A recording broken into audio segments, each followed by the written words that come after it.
But physical force is a defining factor in the struggle for As convict leasing was phased out, state prisons were built to take its place. Let's hop in our magic time machine again and fly this time to Parchman, Mississippi, and see what that process looks like. In the 1800s, Parchman existed as a plantation for slaves, captive black people doing unpaid labor. By the early 1900s, slavery and convict leasing in Mississippi had been abolished. Parchman was now a prison farm, populated by captive black people and a couple of whites doing unpaid labor. This produced the equivalent of tens of millions in profits each year. By the 1960s, Parchman had become what we think of today as a modernized prison, a captive, mostly black population doing unpaid labor. It remains the same in 2011.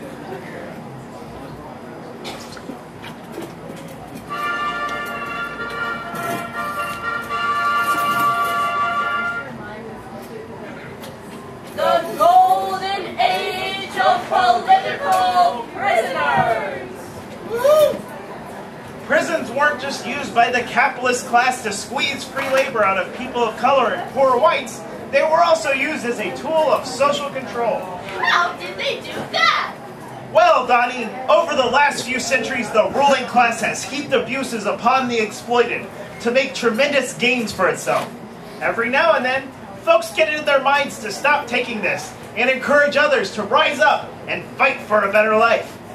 When this happens, the ruling class uses repression to isolate these agitators from the populace. If they aren't killed on the spot, they become political prisoners or prisoners of war. Wow! That sounds terrible! It is, but it's also beautiful. These brave souls' dignity, courage, and moral conviction can offer an inspirational example for anyone of integrity to follow.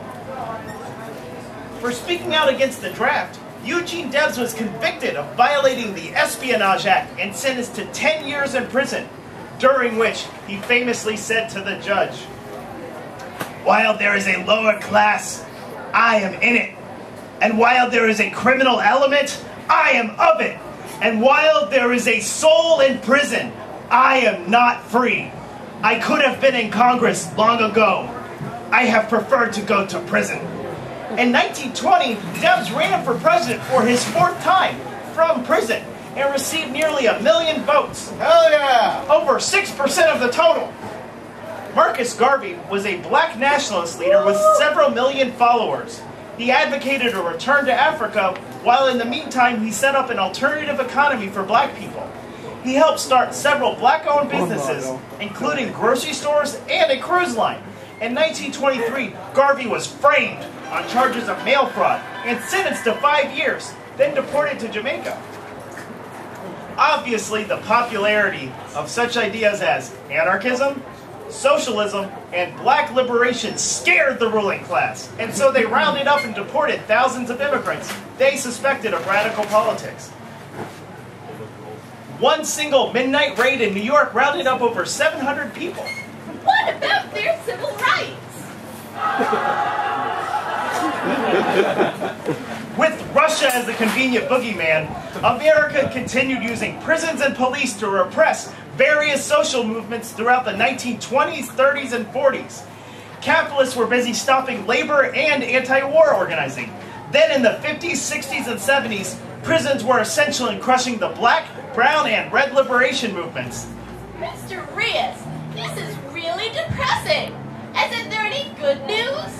Well, Donnie, with so many activists going to prison, many started organizing on the inside. There were uprisings in prisons all over the country with demands for better conditions. The most famous of these was the Attica Uprising of 1971.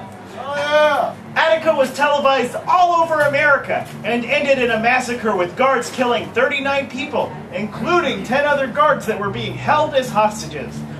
All this resistance forced the prison system to institute vocational and school programs around the country. The 1970s ushered in a new age for prisons, or some would say it ushered the old age back in. With factories moving overseas, large portions of the U.S. population were left unemployed. At this point, we see a push to build great numbers of new prisons, both to contain the unemployed population, mostly black, and to create jobs for poor whites in construction, guard duty, and a service sector in the new prison towns. Then, of course, there's the free labor from the prisoners, which has since been used to bust unions. Wow! That sounds like Tennessee in 1891! It sure does, Donnie, except when no one frees all the people and burns the prisons to the ground this time. Instead, in order to justify and fill all these new prisons, the government embarked upon the total buzzkill, known as the War on Drugs. Dude! I know, bro. The insidious thing about this phase of the drug war is that the CIA actually smuggled in most of the cocaine that led to the crack explosion in working class black communities across the U.S. So Ronald Reagan and his goons actually created the drug problem they claimed they were using prisons to solve. Wow, Mr. Rios, have you been listening to too much late-night talk radio? Conspiracy theories are usually the domain of alien abduction freebase enthusiasts. Do I look like I'm wearing a tinfoil hat, Donnie? Google it, son.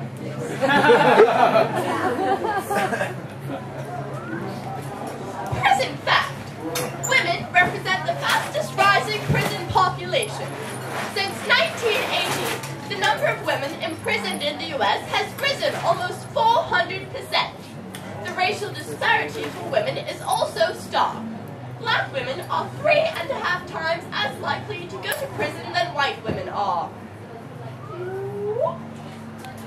Then, on September 11th, in a single moment, everything changed. You mean the CIA orchestrated Chilean coup that claimed over 3,000 lives under Pinochet? No, Donnie, the other September 11th. World trade versus jihad. Woo! Cage match.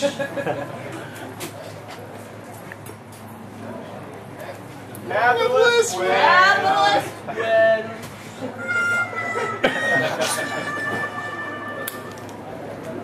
Using the attacks to justify a war on terror, the U.S. government began to externalize the prison cell throughout all of society.